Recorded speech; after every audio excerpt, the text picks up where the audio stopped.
3D platformer is definitely a dying genre these days. I mean, you've got your Marios and the occasional Ratchet and Clank, but seeing a 3D platformer game being made by a AAA studio is definitely a rarity these days. Seems to be on the shoulders of the indie devs to carry on the torch and keep this genre alive. They always seem to be inspired by something, though. I mean, like Yooka-Laylee with Banjo, Poi with Mario 64, and here we've got Skylar and Plux, an independent 3D platformer inspired by Jak and Daxter, and Ratchet and Clank, created by a Swedish team called Right Nice Games. It just came out on Steam, Xbox One, and PS4, and there was something about it that caught me in a way that most other indie platformers don't. The game's artwork screams early 2000s PS2 game, even reminding me of Ty the Tasmanian Tiger. I got such a B-grade vibe from this, and of course, with it being an indie game, that's just a better mindset to go into it with. I mean, look what high expectations got us here. Judging from the trailers, it looks like a very budget title, and I mean, it was made by a very small group of people, so of course it's not going to have the same level of polish as a AAA title, and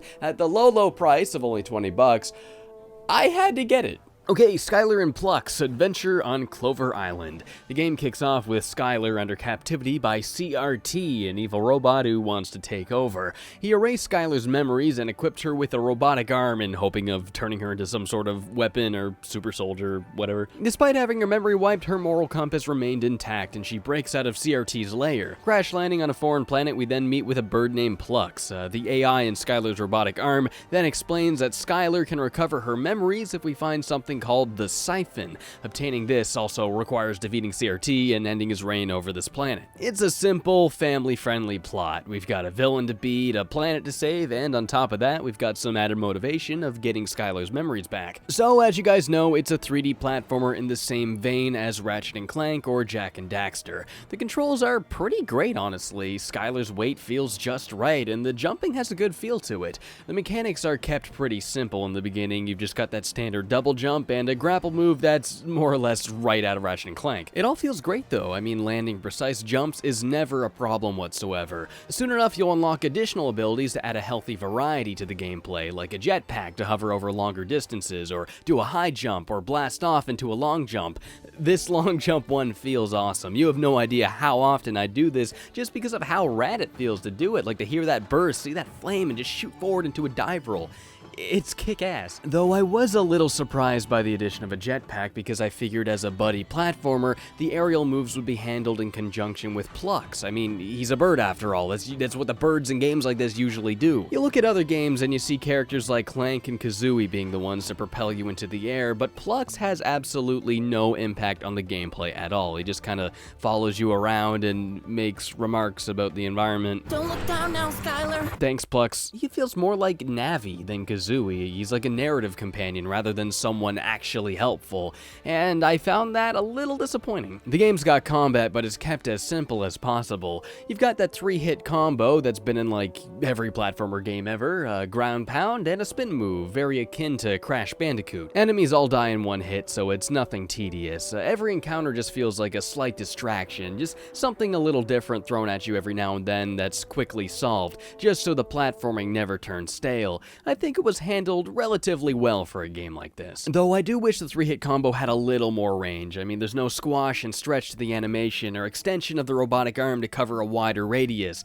so I sometimes found myself getting hit by enemies just because I was trying to get close enough to hit them. The spin move does remedy this, but its inclusion kinda makes the normal combos obsolete. I did get a good use out of the ground pound though. It creates a small shockwave knocking out multiple enemies in a tiny radius. So, as a collectathon game, you will be collecting a lot of things. In this game is these orange crystals. You'll just see them lying around the stage, but you'll also find them in boxes that you'll smash open, similar to Ratchet and Clank, and you'll also get them by defeating enemies. And in addition to platforming and beating up these little robot dudes, there are a handful of simple block puzzles. They're nothing groundbreaking, but they're fun to solve nonetheless. Some segments will require one of 3 additional abilities. In addition to the already mentioned jetpack, there's also one that slows down time and one that magnetizes objects. The time thing can also activate these switches, which will repel an area within a short perimeter backwards in time. You might remember Skyward Sword did a very similar thing, and it was one of the only cool ideas in the entire game. The magnetism is used for lifting and launching objects, and assembling platforms together. This one really brought out the inner Silver the Hedgehog in me. I mean, you can catch those rockets and fire them back at enemies, which is very fun to do. You're also going to want to free the caged inhabitants of the island, these little cloud-looking dudes.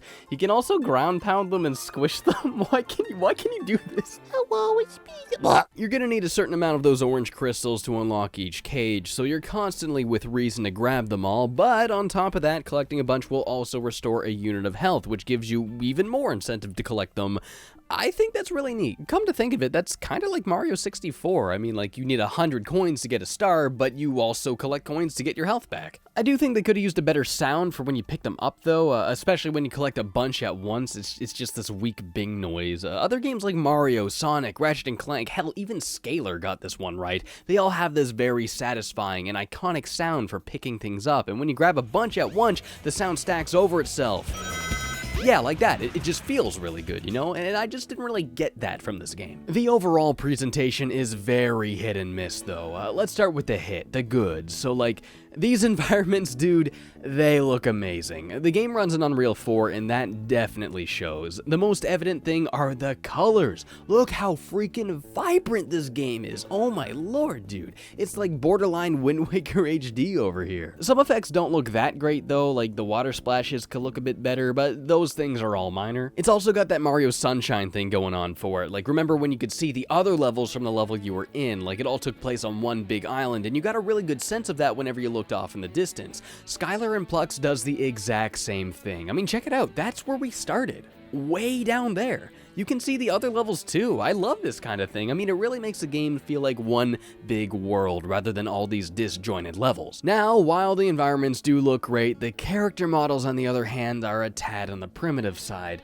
It does look like something you'd see a college student make, and believe me, the film school I went to also had a 3D animation course, and I was seeing models like this on the daily. It's by no means bad, it just definitely shows that it was a very small team of people who made this game, but again, B-grade game, only $20, it's excusable. What is not excusable, however, and this is my biggest complaint about this game, is the performance. Skylar and Plux runs in 1080p and 60 frames per second, but there were a lot of times where the frame rate would start to chug. It gets really bad in the final level. Look at this. This needs fixing. I did play the game at launch though, so I'm sure there's room for updates of better performance. I really hope they do that, because that's something they really need to do. On the other hand though, while the frame rate kinda sucks a big dick, the platforming in the final stage is fantastic. I'm not gonna show you, hence why you're looking at me right now and not, you know, the game.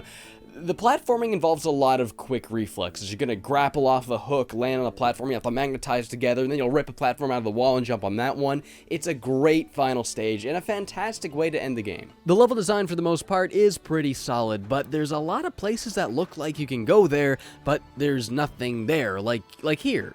What is this? Why can't I go here? There's nothing, like, the game is full of places like this, and it's just really weird. Like, you would have thought they'd hide collectibles or something in spots like this. Why did they make these areas? Why can't we go here? There's all these patches of nothing that's like, oh, there's a cliff over there. What's over there? Oh, it's nothing, and they can't get back down. Oh. I suppose this is a result of making the game seem like it's a real mountain rather than all these, like, blocky, like a level, make it feel more organic, but that comes with the compromise of having these dead ends that look like you can go there and you can't. Another thing I found really off-putting is the game's voice acting. Man, it's not like awful, it's just like, what is this? What is this voice acting? I just don't know what to make of it. Ah, dang you! Gosh dang you all, you smell! The writing is extremely G-rated. It almost sounds like it was written by a third grader, which I love. I mean, they have a lot of really juvenile insults, and I love that more than anything. Calling someone a poopy butt instead of an asshole, that's right up my alley when it comes to, like, humorous writing. I love juvenile stuff like that, so why don't I feel that way when I hear this coming from Plux? Destiny schmestity, yada yada, bing bong boom. Your butt is grass. Is it the voice actors? I do think so. I mean, none of them really clicked with me that well, especially the guy voicing CRT. I can tell what they were going for, you know, the condescending, arrogant, but wacky and lovable villain dude, but like, You never heard of the mighty CRT? You kitchen. Ha! CRT? Does that stand for a cranky robot turd or something? I will give him this much though, the dude has a killer maniacal laugh. I have to give credit where credit is due, and that laugh is banging. Aw, heck no! Skylar and Plux is a fairly short game. It'll only take you probably between maybe 3 or 4 hours to complete. It'll take you more if you go back and find all the hidden cages and stuff, which is pretty fun. You know, there's a lot of hidden areas, a lot of incentive to go back to older areas with newfound abilities, you know, stuff like that. It's all pretty solid. While it certainly lacks polish, and I mean a lot of polish in certain areas, I still did very much enjoy Skylar and Plux. It's nothing stellar, it's nothing amazing, but it's great, simple fun, and in the end, that's definitely what matters.